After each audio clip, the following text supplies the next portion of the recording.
Here's an interesting article in the Washington Post today that really explains why the government has so much money to give out in rent grants. In other words, billions and billions and billions of dollars are sitting there in the government, and people who need it aren't getting it. You know, and the eviction moratorium, has been extended till the end of July. So they only have a couple of weeks to do this. Otherwise, millions of people are going to be evicted. So here's the White House is now, circling the wagons to try to get something done. And here's what's going on. He said Congress allocated billions of dollars for emergency rental aid, but much of that money hasn't reached the people who need it the most. Local governments have struggled to prop up programs to quickly get the money out. See, the money has been sitting there for months. It comes from the federal government. Now the local people have to set up a system. And to set up a system and give millions and millions of people, grants to pay their rent, it takes time. And they're running out of time because of this eviction. So the landlords are pissed. Everybody's angry at them. So now here's what's going on in the White House. I'm reading from this Washington Post article. Now the White House is rushing to organize courts, states, localities, legal aid organizations, that's where you get free legal help, and housing groups to help keep families in homes. Because at this point, the White House's toolbox for tenants is pretty limited. In other words, once the White House gets legislation passed by the Congress, the money goes to the states, and there's really not a whole lot that they could do.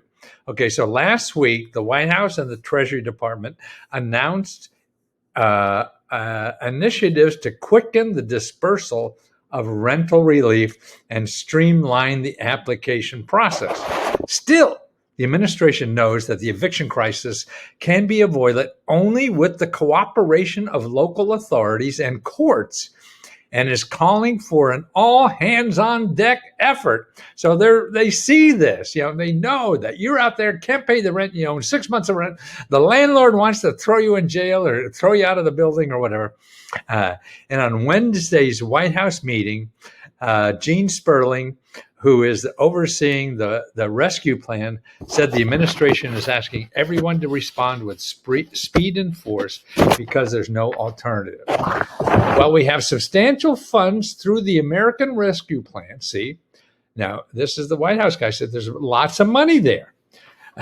We as a nation have never made a national infrastructure to prevent unnecessary evictions. So we never did anything. We never set up anything so people, won't be evicted from their houses. The Biden administration also announced last week that 3 federal agencies that back mortgages, so not only rent, but your mortgages, they're the housing, urban housing and urban development, Department of Veterans Affairs, and the Agriculture Department. All those 3 are, they provide financial assistance to mortgages. They'll extend foreclosure moratorium until July 31st. The Federal Housing Financing Agency is also extending moratoriums on foreclosures of mortgages backed by the government for another month. So everybody can't do anything till the end of July, but that's going to come soon, isn't it? Housing is also central to the Biden administration efforts to address racial inequality, which includes boosting Black home ownership and increasing rental housing in neighborhoods with more educational and economic opportunities. Why hasn't more emergency rental aid gone out? Okay, that's a big question. I saw all this money coming, and I still get let's go help people. Hey, I need money to pay back rent and stuff. All that money's there. What's going on? Congress allocated $46 billion. Now, you and I don't know what the hell that means, but just a lot of money for emergency rental assistance through pandemic aid packages. But state and local governments have struggled to launch the programs that can get the money out.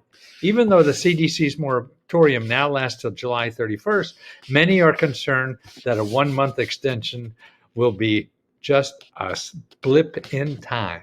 So even though the moratorium extended to the end of this month, which is now July, if you haven't woke up yet, it won't be enough time for a lot of states to get that money out. So this is the money's there for you to get a money to pay. I know the mayor of Washington, D.C. said there's enough money to pay everybody who owes back rent. And so that's true in a lot of cities, but people aren't applying or they're not getting it out. A lot of reasons. In some cases, renters and landlords struggle with complicated application requirements, especially if they lack internet access.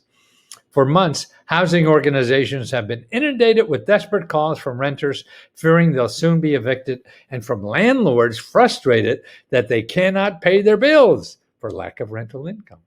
Often, getting an application for federal funding approved depends on cooperation from the landlord and tenant. Right.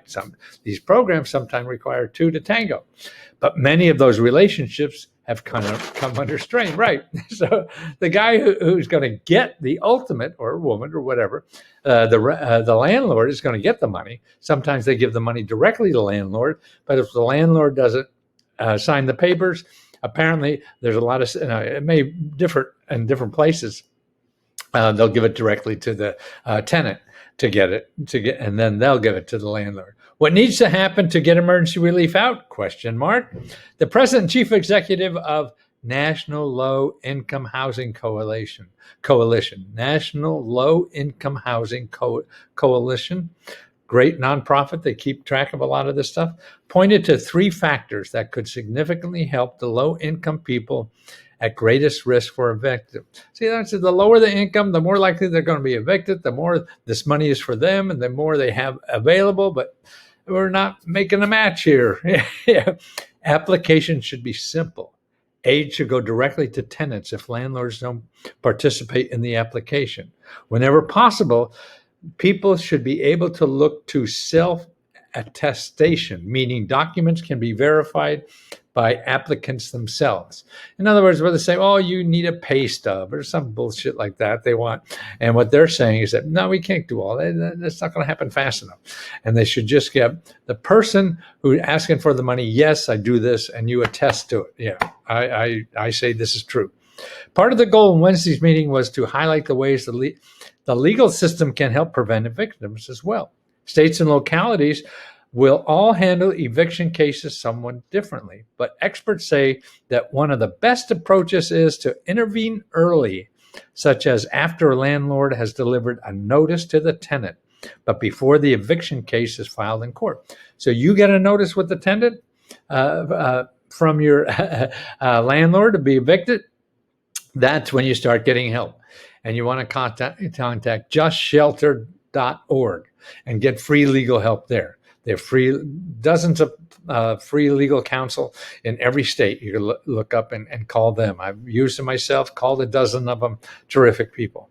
But experts say that one of the best approaches is intervene early. Okay, I said that. For example, landlords could be required to apply for rental assistance before they file the eviction in court. See?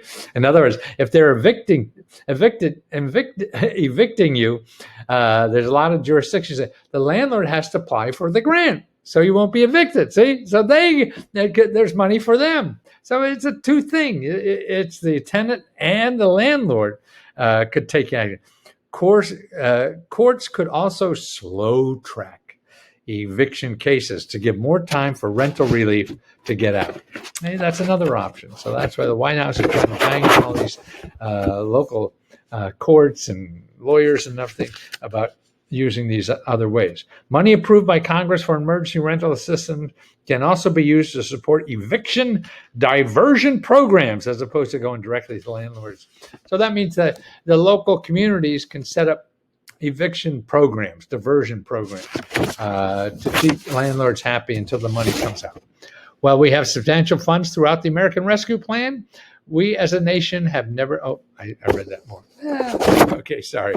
What can renters and landlords do? Okay, here's one thing. You go to the Treasury Department, it has a big listing of all the applications in every state, okay? So that's the Treasury, and what you're looking for, I'll put the link in the what do you call it? The description if you're watching this on YouTube. So Treasury, and that's there. Find rental assistance. Okay. So treasury.gov and find rental assistance. Okay. That's what you could do. They list everybody that's there. And then also what you should be aware of is, is this one. Okay. So that's justshelter.org, justshelter.org. And you're looking for community resources. And what happens is you click on a state, say you live in Iowa. Okay, you want to live in Iowa. Okay. There's all the organizations in Iowa that give free legal help if you worry about being evicted. Okay, call them. I did, and they're great. They help you on the phone or call you back or whatever. So they're going to be busy, so you got to be patient. Okay, so that's what to do. So you now know where to apply. If you haven't applied, apply again, and you get a whole listing from.